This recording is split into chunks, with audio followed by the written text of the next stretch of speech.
podcast where we dive into the strategies, challenges, and success stories shaping the future of law firms. I'm your host, Aaron Fulk, and together with Legal Growth Partners, we'll bring you in-depth conversations with top legal professionals, industry innovators, and firm leaders. Our goal is simple: share practical insights, innovative strategies, and real-world advice to help your law firm scale, adapt, and thrive. Whether you are navigating growth challenges or looking to boost your business development, you are in the right place. Let's dive in. I am so excited. Today, our guest is Nancy Delain. How are you, Nancy? I'm good, Aaron. How are you? I am so excited that you're here. I am great. We are on opposite sides of the country right now, so I'm super excited to hear how everything is going there. Because I feel like, I know you're on the outskirts of New York, but New York is always really ahead of the Midwest, at least where I live. So I'm super excited about this. So let's just jump right in. Give me a quick overview of how you chose law and the specialty of law you went into. Oh, geez, a quick overview. Well, I first got exposed to the profession when I was a very small child. My dad was a PhD student at the University of North Carolina, Chapel Hill. He was in the chemistry department, and the chemists and all of the chemists were working very hard on their PhDs at that point. This was the early 60s, late 50s, early 60s. And once a week, they would all take an hour off from 7 to 8 o'clock on Sunday night, and they would come to our house because we were the only people who had a television, and they would watch Perry Mason. I was about 4 at the time, and I was just like, really? This is the most boring thing on the world. You could be watching Casper the Friendly Ghost. Why are you not watching that? Right. But no, Perry Mason. So I became very familiar with Perry Mason, who always won his cases and very often did things incorrectly. But that was my initial exposure to the legal world. And time went on, and I grew up, and I thought for a while that I wanted to be a doctor, and that was not the path that got followed. And I cast about for a long time, and I have a master's degree in technical writing. So I was a technical writer for about 20 years before I went to law school. And finally, it had been in the back of my head all that time. Law school would be a pretty cool thing to do. So as I was divorcing my ex-husband, I thought to myself, it's now or never. So I went to law school. Here we are. What would you say is the equivalent of Perry Mason now? Maybe Law and Order? No, Law and Order does things correctly. Oh. In terms of popularity, yeah. I'm like still watching it to wanting to become Law and Order. Well, they fit it all into an hour, but to fit very long cases into an hour.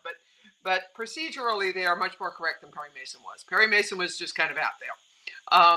Oh, that's so funny. I have to go watch it now. In terms of exposing people to what goes on, yeah, probably Law and Order is a good example. I'm gonna have to go watch Perry Mason and see that. It's been years and years and years. So, okay, so every attorney seems to have a memorable first case or something that happened early on in their career. Can you share one of your funniest things or one of the most surprising things you learned early in your career without obviously sharing any names or anything? Well, I was really quite surprised. I'm a patent lawyer, and the very first patent that I prosecuted went through without any office actions. I was like, really? I was actually disappointed because I look at office actions as negotiations. Okay, I'm trying to claim the world for my client.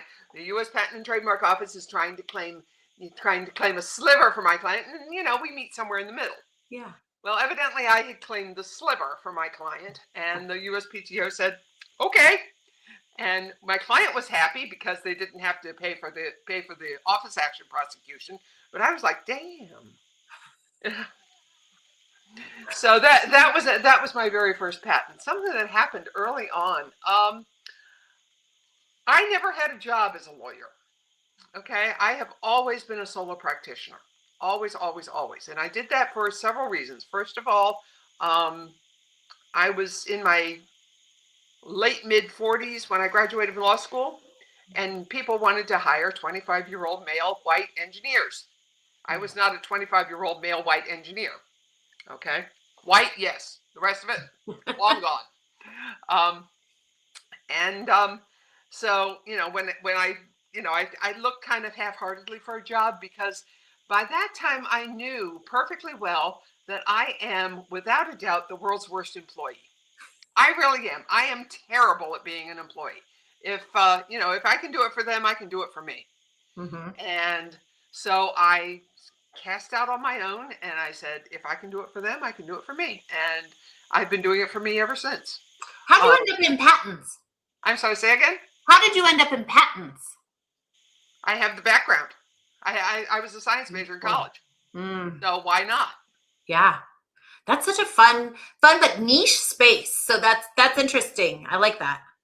And the niche is a really good thing. Yeah. I'm not just a general practice lawyer. I have that niche. I have that intellectual property niche.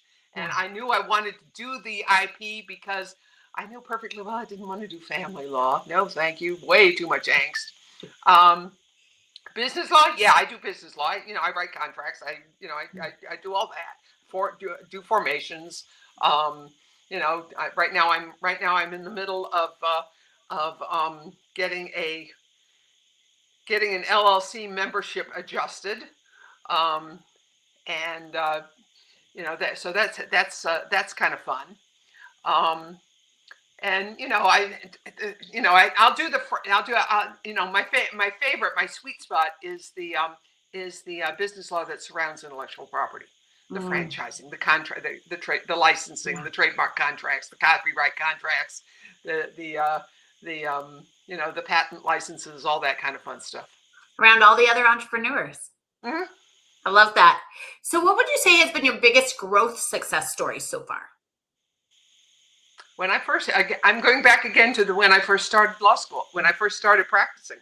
I was a solo, and they do not teach you in law school how to be a lawyer. They do not teach you how to practice. You can read a case with the best of them, but they don't teach you how to practice law. They don't teach you anything about the business. They don't teach you anything. Well, they try and teach you the ethics, but they are law professors. So they teach you the academics of ethics. They don't teach you the practicalities. So I came out, brand new lawyer, knew I didn't know anything. So I was going, now how am I going to learn how to practice law without a senior partner? And then I joined the New York State Bar Association. New York State Bar Association had a general practice section, still does. And that general practice section had a listserv. An email listserv. Oh, nice. Oh, man. All of a sudden, I had the whole New York State Bar Association as my senior partner. It was great. Nice. So I learned how to practice law. That was kind of an eye opener. Learning how to practice law from people who actually did practice law and did it as solo practitioners and did it successfully. I love that. Lots of good mentors on that list. So many. So what has been your favorite non-legal skill that surprisingly was very helpful in running your firm? Being a technical writer. Lawyers can't write. You noticed? No lawyer can write. And I am one of the lawyers who actually can write something. And I don't just write legal stuff. I write fiction. I don't write poetry. That's too much asking of my old brain. But I do write fiction. I do write how-tos, that kind of thing. One of my favorite things is being able to take something that's complicated and explain it to somebody in ways that people can actually understand it. I love that. Okay, and that applies across the board. Whether I'm explaining to a client how to upload a document to a Dropbox. Literally, there are clients I have to explain that to, or explaining to somebody what I won't get into it. But explaining to somebody the certain constitutional issues. Okay, you said you write fiction. Do you have published books? No, Oh, my daughter does. your daughter does? She took that after. She took after you in the writing. Yep. Is that ever a goal of yours to do a book? I'm sorry. Say again. Is it ever a goal of yours to write a book and publish Oh, it? sure. I've got probably 20 books sitting in the hopper. Wow, that's amazing. Okay, let me know when you do it. They're all just ideas. Yeah, You know? kind of But, your stress reliever at this point. yeah, it's a stress reliever when I'm not dealing with the dog or dealing with the cats or dealing with the spouse. I love that. All right, so looking ahead, what trends or changes do you see shaping the future of law firms, and what are you doing to position yourself to stay ahead of that? AI is going to be huge in the law. It will not replace a lawyer, okay? Because AI is very large language modeling, and it's not going to yet be able to replace experience and being able to feel your way through the system. But boy, it's going to help writing things. Oh man, it's going to help writing things. A word to the lawyers: don't trust AI. It likes to make things up. So check your citations.